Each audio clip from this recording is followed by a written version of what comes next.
When I think of Taiwanese food, I think of bubble tea and beef rolls and popcorn chicken. They're crispy and juicy and tender, super addictive. Hey everyone, I'm Flo, Dude is behind the camera, and we're all about simple food, simple faith. Taiwanese fried chicken, or popcorn chicken in this case, there's just something about it. It's kind of like Korean fried chicken or chicken karaage, which is Japanese. And I believe what makes it so much crispier is that they all double fry their chicken. But I'm going to make a healthier version today in the air fryer, and we'll see how that goes. Something arrived in the mail this week, and I am just so super excited and super thankful to all of you who click subscribe. We reached 100K, and only by the grace of God, and he was so sweet to allow me to hit that milestone on my birthday. Oh. And yeah, just amazing, right? So I just want to give you all a big, huge thank you for liking and watching and committing by subscribing to our channel.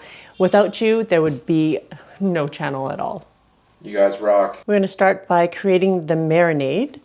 And I have a, a pinky size piece of ginger. I only want it, but against it is. It's about a pinky size, sort of. Swollen. Swollen, but shorter. 1 to 2 teaspoons of ginger grated. I'm using 3 cloves of garlic, and you can add more or less as you like. Just pressing it in. You can mince it up by knife if you want. 2 teaspoons of sugar. 1 teaspoon of kosher salt. Half a teaspoon of ground white pepper. Half a teaspoon of 5-spice powder, a tablespoon of Shaoxing wine. And Shaoxing wine is a rice wine, and if you don't have it, you can use sherry. We've used bourbon, and it's delicious. 1 tablespoon of soy sauce, and 1 tablespoon of vegetable oil. Just going to stir this up. Oh, it smells so good. I think it's the 5-spice powder. I have about 2 pounds of chicken thighs with the skin on and bone in. I can't find it without the bone, but with skin on, so I'm just going to remove the bones. So once I remove the bones, there'll be about, I'm estimating about 1.5 pounds of chicken. So I just cut down near the bone from the back side. Just kind of get in there.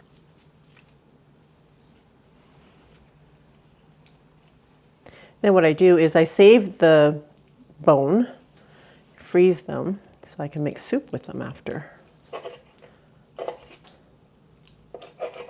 Way to get mileage on the food. That's right. Then we're going to cut these into bite-sized pieces. So about 1.5-inch pieces. And then that will go straight into the marinade. So just package your bones and toss them in the freezer. And then the next time you're making soup or chicken stock, remember to throw that in. Okay, we're just gonna stir this up. You know what, if you guys don't want to go through the work of deboning, or you don't want the skin, you can always use boneless, skinless thighs. And if you don't like thighs, you can always use chicken breast. We're going to let this marinate for about 30 minutes while we get everything else prepped. There's not much. Okay, we're going to make a little spice that we'll sprinkle over the chicken once it's cooked. I'm just using 1/2 teaspoon of kosher salt, 1/2 teaspoon of 5-spice powder, 1/2 teaspoon of ground white pepper.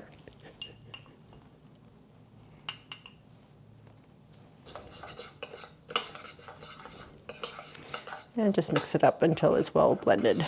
So after your chicken has been marinating for at least 30 minutes, I'm going to crack an egg and just put that in there and mix that around. You know when you're breading pieces of meat and there's like that egg part? Well, that's what I'm doing here. Instead of dipping each piece into the egg, I'm just putting the egg in with the chicken and getting that in there first. It's me, can't be bothered. Just using potato starch here.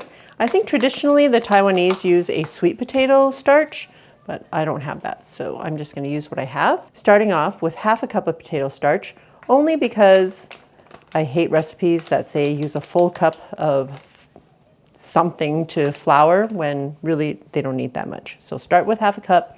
You can always add more after. Here's where we're dipping it into the potato starch one piece at a time.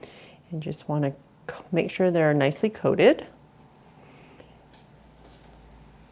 And I'm going to put them in my air fryer. And I'm not putting the potato starch in with my chicken because it is quite wet and I don't want all that potato starch everywhere, making it soggy.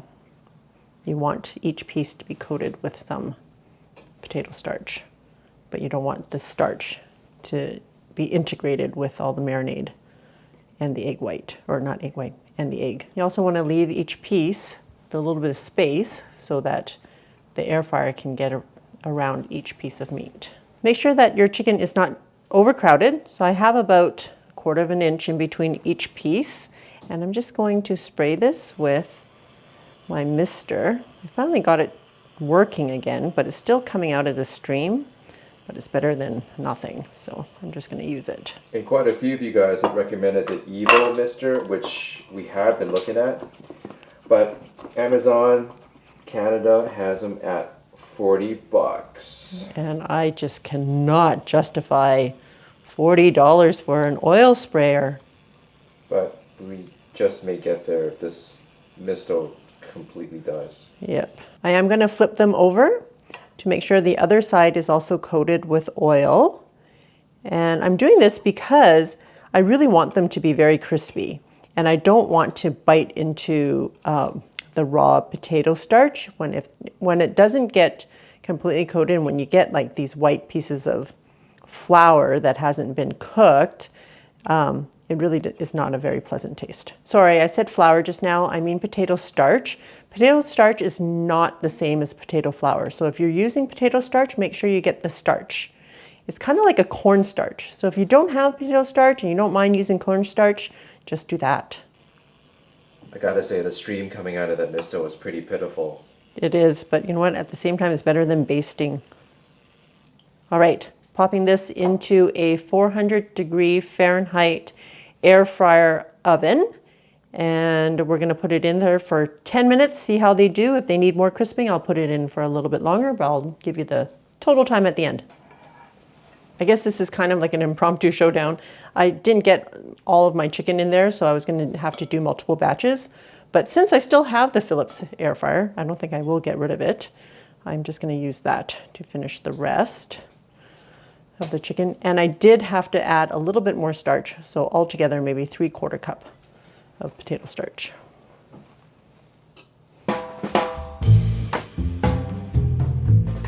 This was a total of 15 minutes in the KitchenAid air fryer toaster oven. And this was only 10 minutes in the Philips air fryer. I have to say the Philips looks better. In less time. In less time. But it only does a little bit, so I still think this is a win. I'm going to transfer it into this bowl that I have the other ones in. All right, remember that seasoning salt we created earlier? So we're going to put some of that on here. Not too much though. You can always add more.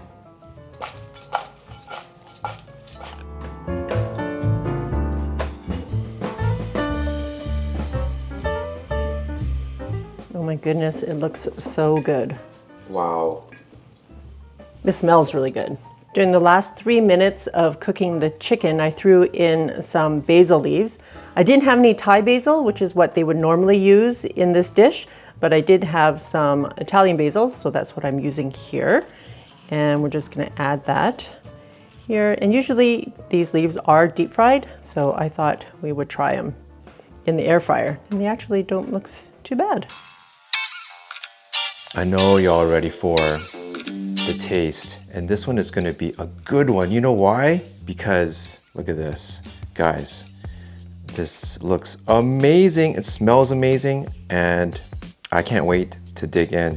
This is one of the go-tos that we order at the Taiwanese restaurants, as Flo mentioned in the beginning. Bubble tea, beef roll, popcorn chicken, among others. Taiwanese people, we love you. I'm so excited, so excited. I'm gonna hold it down so you can get a bit of that sound in there. Yes.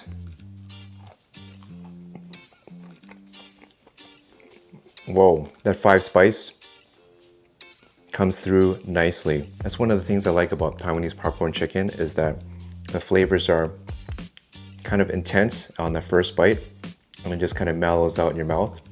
You got the great mouthfeels of the crispiness and the juicy chicken and the deep, deep flavors. And you swig it back, chase it with some bubble tea. Fantastic. The only thing I'm concerned about is there enough chicken for all of us for dinner? Well, I hope that's enough for dinner. This isn't turkey, but it's the other white meat. I just want to say a happy Thanksgiving to all of my Canadian friends and viewers out there. Thank you so much for watching. For more recipes just like this, check it out, and I will see you over there.